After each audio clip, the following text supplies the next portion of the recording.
పంటల బీమా దారుణంగా మోసం చేశారంటూ సాక్షి ఒక కథనాన్ని ప్రొజెక్ట్ చేసింది. చంద్రబాబు పాలన అన్నదాతలకు పంటల బీమా రక్షణ లేకుండా పోయింది. టీడీపీ కూటమి ప్రభుత్వ నిర్వాహకంతో బీమాకు దూరమై లక్షలాది మంది రైతులు దిక్కుచోచని స్థితిలో కొట్టుమిట్టాడుతున్నారు. 5 ఏళ్ల పాటు పైసా భారం లేకుండా అండగా నిలిచిన ఉచిత పంటల బీమా పథకాన్ని అధికారంలోకి వచ్చినా కానీ చంద్రబాబు కూటమి ప్రభుత్వం అటకెక్కించింది. ప్రీమియం భారాన్ని రైతులను ఎత్తిన మోపుతూ స్వచ్ఛంద నమోదు పద్ధతిన పంటల బీమా అమలుకు శ్రీకారం చుట్టింది.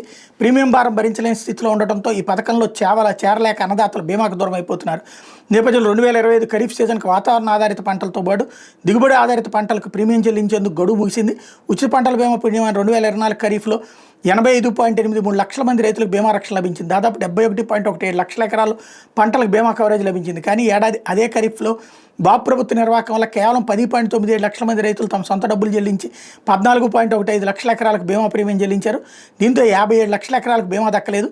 తద్వారా 74.86 లక్షల మంది రైతులు నష్టపోయారు. నోటిఫై చేసిన పంటల సాగు విస్తీర్ణంలో కూడా 12% పంటలకు మించి బీమా కవరేజ్ లభించలేదు. దాదాపు 90% మంది రైతులు బీమా రక్షణకు దూరం అయిపోయారు. దీంతో వాళ్ళ పరిస్థితి అగమ్య గోచరంగా మారింది అన్నటువంటి వార్తని హైలైట్ చేసింది.